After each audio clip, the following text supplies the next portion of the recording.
Yeah, that's what she said.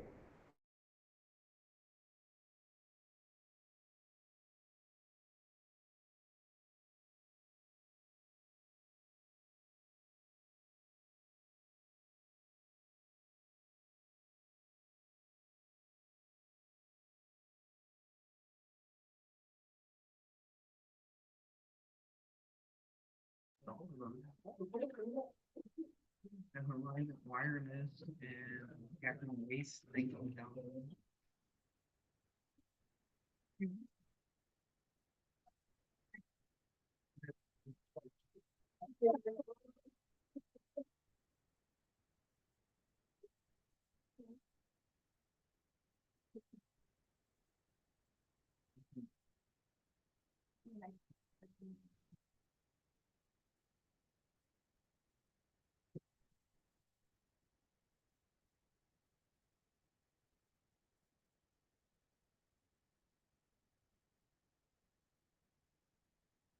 That's what I didn't find that one. 552. And I didn't find this one over here. And then I didn't find these two. Are you ready? Is it time? Yeah. The clock says it's 5 o'clock. Hour changed. changed, hour changed. You say someone, you're supposed to be at work. I was barely getting out at 5:05. Got here fast, huh?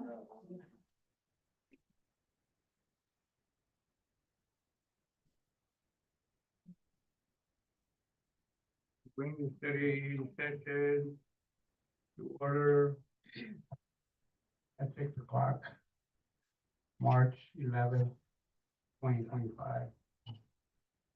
Old business, we don't have any.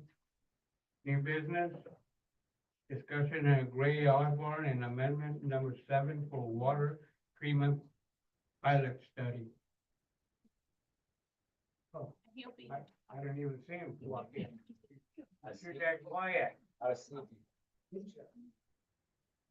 evening, council. Good evening. This is the, we talked through this, at length at the last council meeting. You asked for scope of work and I'm back with scope of work. So this is a scope of work to complete a pilot study for water treatment. Last year we did a water treatment options analysis that said broad brush, let's take some samples from your water. Let's see what it would take broad brush to treat it. That study found, you know, elevated levels of iron and manganese, as well as the hydrogen sulfide, which was known to be in the water, all contributing to various aesthetic issues with the water quality. The end of that water treatment options analysis was to identify a possible treatment route, and planning level costs. Well, that was step number 1. Step number 2 is to come back and take that recommended treatment option, and actually do a pilot study, which is where you run a very small flow rate, 10 gallons a minute or less likely, through a miniature version of a treatment plant. And that gives you a proof of concept to say, we put the water through, here are the concentrations of iron, manganese, and hydrogen sulfide on the inlet, here are the concentrations on the outlet, and you can demonstrate that it works and use that to develop sizing criteria for a full-size plant. The scope of work then also includes, you know, completing the pilot study, as well as then putting that into a report that prepares call it pre-design, prepares the, you know, broad brush, here are the criteria to design. Beyond broad brush, narrowing it in, right? We're into a narrow brush at that point, of here's the next step. Here's the sizing criteria, here's the size of plant, here's how you would approach it, here's where you locate it, you know, and identifies all of those criteria. That's the final piece of this project. If you want to move forward with water treatment plant beyond then, you would take that pre-design report and look for funding to do final design, and construction. Final design being taking that laid out approach and turning it into actual construction documents that a contractor can bid, and then hire a contractor and build it. And so there's sort of 4 steps to a water treatment project for the city. And we did step 1. This is step 2. So this one is an amount of 82,800. Yes, that's, yeah. There are a few things to note on there. Depending on the situation, we sometimes sub out some of the actual There are some water treatment suppliers that have a trailer with everything set up, a mini treatment plant set up. We sometimes do that approach. Other times we'll kind of build it ourselves and get the parts and do it. We haven't. There's some discussion to be had on what's the best approach for the city. So we wrote this contract where we will do one or the other, depending on when we get into it. The city's water system configuration might make it easy. Might be hard to have a trailer mounted system operate. It might make sense to build something custom. Have some of the materials, like I think they're on the coast right now on a project, but we finish there and bring them. That's one thing. The other thing is the schedule. I put a schedule in there, you know, an approximate schedule. And so our goal would be to do the pilot study some point this year, and then have a pre-design report next spring. That's our kind of tentative plan schedule for this. Any questions? That's till next spring. Essentially, I can't cut other projects in line. And so I can't to put it in the queue, but I don't want to promise it. Okay. So any questions on scope? Okay, we'll go to you. Discussion of Gray Osborne amendment on number 8, contract for the reservoir mixer design. Same as the last one. This was a scope you guys requested at the last council meeting. We put it together. This would be to prepare the design documents to add reservoir mixers to the reservoir. Some of the expense of this is essentially, it appears you're starting to get in the range where you might need to publicly bid the project. So at that point, there are more, you know, boxes you have to check, right? You have to have a more involved contract documents than you would if you're just procuring something and hiring a contractor. It also involves the electrical design. That's the biggest piece of how are you going to power these? How are they going to power these mixers? And so having electrical engineers set up a plan for the electrician to get power probably from your Bristol pump station building over the reservoirs, out the reservoirs to power them. And so essentially that's what this covers. As this, you know, to be clear, you know, it would likely help your chlorine residuals, but in that it would smooth out some of the highs and lows, right? When your chlorine system has an issue or something like that, having mixtures would help even some of that out. However, this is not, you know, this isn't a project that would necessarily help your other odor appearance issues with your water, right? It's not going to take iron and manganese out of the water to mix the water. You know, it's more involved. Keeping your chlorine residual consistent might help a little bit, but effective way to deal with that is just have your chlorine system operate smoothly, and that's been a system that city staff have fought over the years. Made some improvements, and I think you're getting closer to it's improving. And as that continues to improve, that will also address some of this project and satisfy. So Schedule on this one, sorry, it also says final contract in spring of 2026. That means when we can start building. that would be a bid package that you could advertise for bids. Yep. Yep. So it'd be construction. Yeah. Yeah. And that schedule is based on the same reason. Yeah. Which is why I put it in there. So I want to be clear. So I, wanted that caveat with regard to this project. Reservoir mixers are not bad to have in your tanks, but many water systems operate without them. It's typically an operations level decision. So it's one of those things where you want to put them in your tanks, we can help you do that.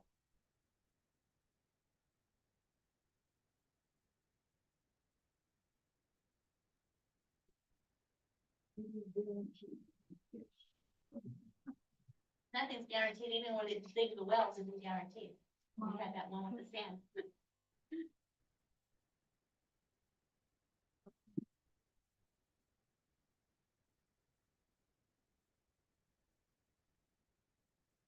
Happy to answer any questions, or if you have anything water related you want to discuss associated with these scopes. Yeah.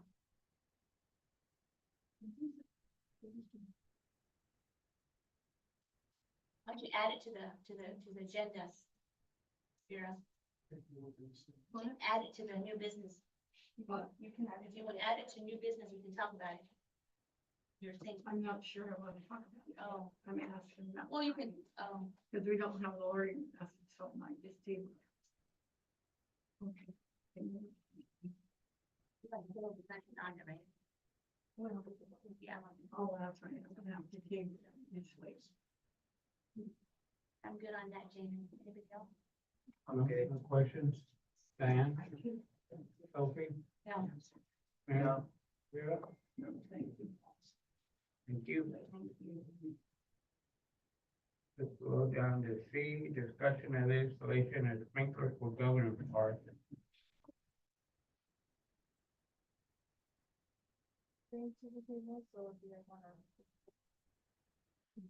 And we'll table it. I did want to add C, new business though. Personnel policy, I gave everybody a page, personnel policy, page number 3.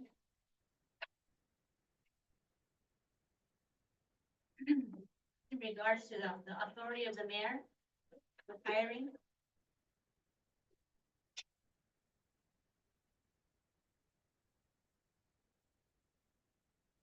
It's next to the, says for employees, the third paragraph under 1.04, authority of the mayor section.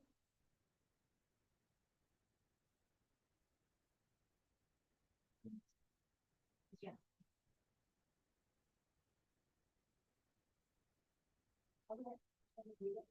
I'm gonna go ahead and just read it out loud, 'cause I know at the last meeting, we did not approve the contract with the new treasurer, yet the mayor hired her anyway.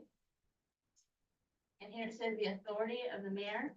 So the third paragraph says, for employees other than the department heads and supervisors, the mayor has the authority to hire employees unless it is impractical due to under certain circumstances, a particular case, the mayor will inform the city council and receive its consultation and input prior to any hiring decision. When it is impractical to do so in advance of the decision, the mayor will inform the city council at the earliest opportunity that the decision has been made. The mayor may also consult the head departments and direct supervisory authority over the employee.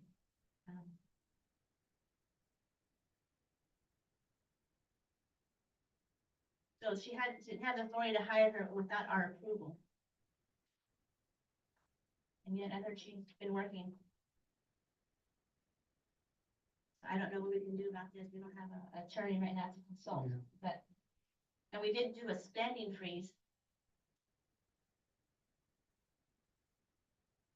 So I don't know if that falls under the spending freeze, but I don't know if we I can. think this spending freeze, if there was something that we could do without. And we could This do- makes a right, difference. I correct. don't think we could, I think it's time to move on. And she did consult a lawyer before she did anything, so just. Yeah, but this is a personnel policy for Macton. Everybody has their own personnel policy. Yeah. And I I'm think just we, telling I you. think we could wait under treasurer bureau, because we have a contracted But when are we gonna, employee. when are you gonna get her, one that's gonna stay here and cut her roots? We all ask that. When are we gonna be done with Jamerson and let the new one, Well, let hopefully when the the- new one take Hopefully when the over? books are finally balanced. We got this at the last meeting late, but we didn't get it with our packet that the 2022, annual report certified has been filed. Now she's gotta do the 2023. And 2024, Jameson, I'm sorry, what was that? in the annual report, We finished the 2022, I'm still working on 2023, but and 2024, is that done or?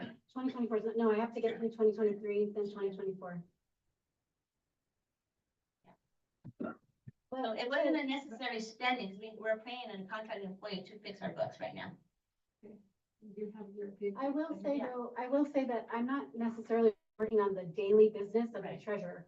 I'm trying to go back and untangle what has happened previously up to this point so that it can get smoothed out going forward. I am trying to assist in helping keep up with that stuff, but there are, I mean, having a lack of staff has been a big barrier to that. So I'm not sure how that relates to what the personnel policy says about department heads and supervisors needing mayor or needing council approval, but I do understand that Yeah, this is department head, so the treasurer's not a department head, correct? it depends on how the city classifies them.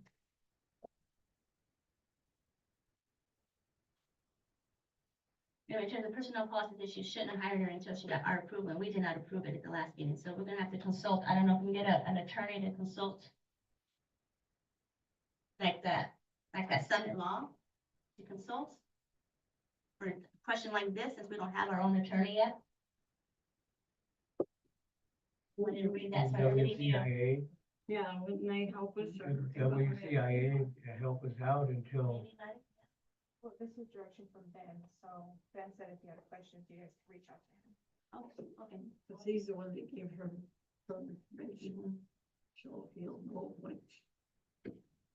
Oh, Ben told her that. Ben told her she had the authority to do it. To And the I might fire, be but thinking he out said- of turn. right, but he just thought he didn't, that's, what is it? That's the norm, but every city has their own personnel policy.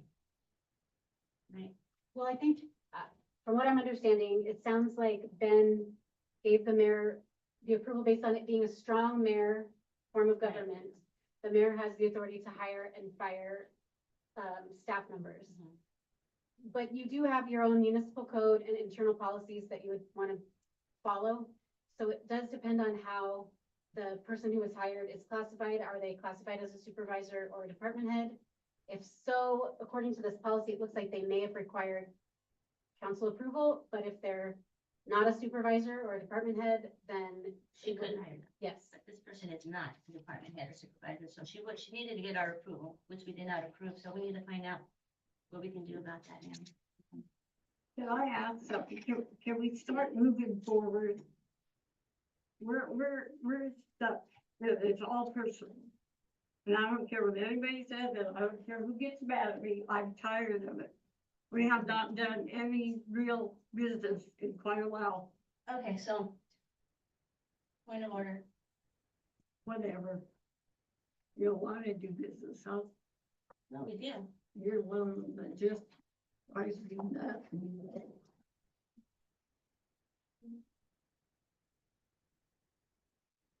that's it on that one. Yeah. We don't have executive session, so we're gonna take a what? And Jeremy. No, 6:30. Did you guys want to take this time to ask your questions to Jameson about the finance? Okay, yeah, we're going to adjourn, if you have questions.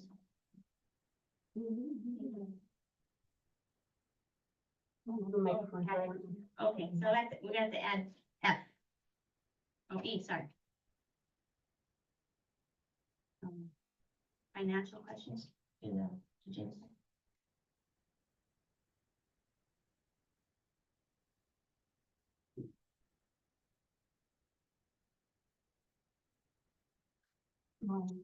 I can just, sure, I'll just give you guys a quick update sort of where.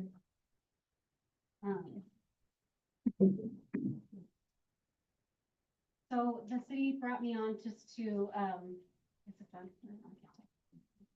Anyway, just to provide reconciliation help for the past, few years. So I finished 2022 and I filed that annual report with the state auditor's office. I'm still working on 2023. So it's taken me a lot longer to get through the 2022 items than I thought it would. 2023 seems even a little bit more snarly, but I am working through it. Again, I do have other full-time obligations, so I'm just doing this as I can in my part-time availability. But we are basically caught up through the end of 22, and then as soon as 2023 is done, I'll let you know, and then we'll move on to 2024.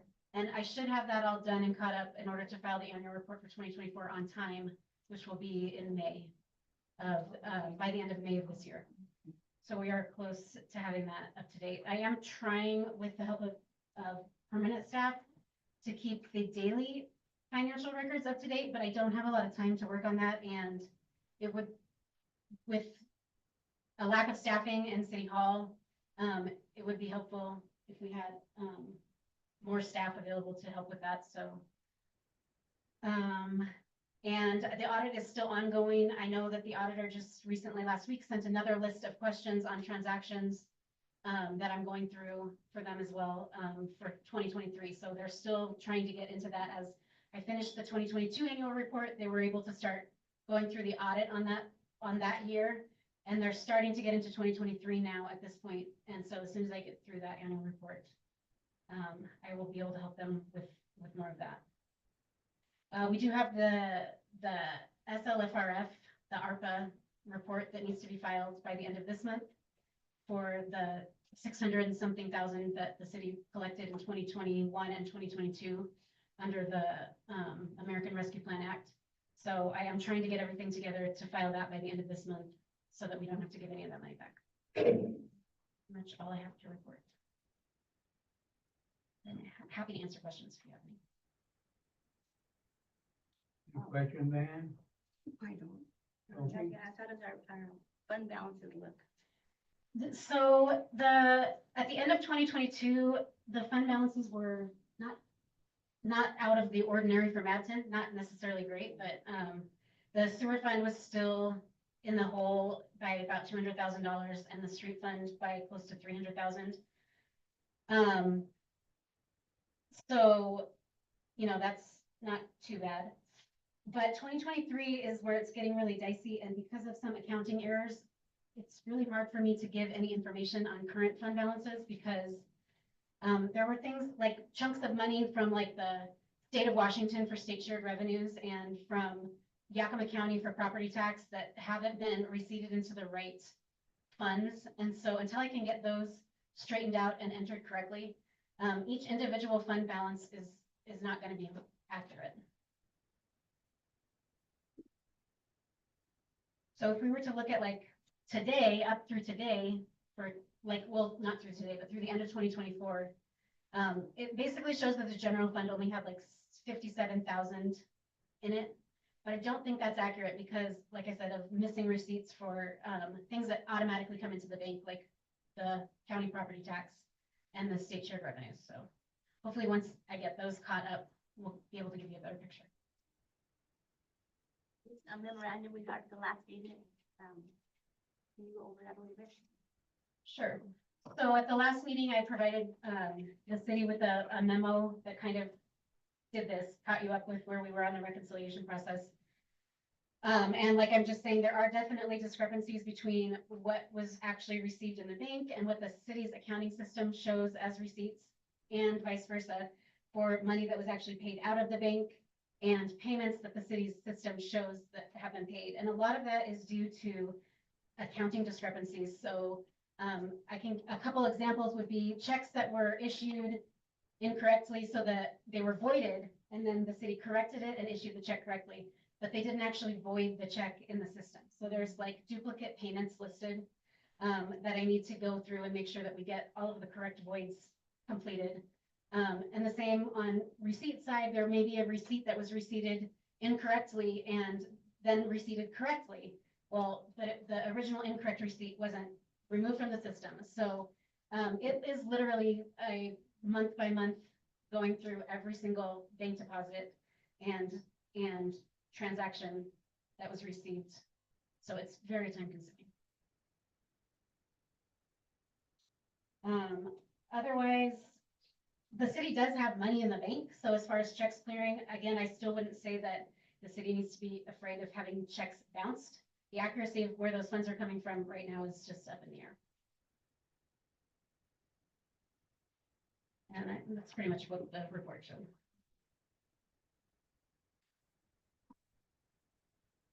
Other questions? Yeah. Not directly to her, but if we put a freeze on spending, then we have to freeze the mixer and everything too. We can't spend on something and not spend on staff or something we really need to do. So if we're gonna freeze, if it's frozen still, it's frozen. No spending, period.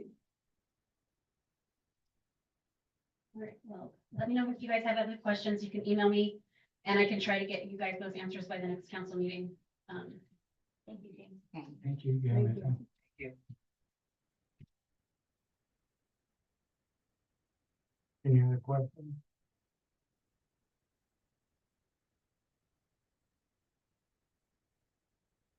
During this meeting for 5-10 minutes, Adjourned at 6:24. 6:24? Yeah.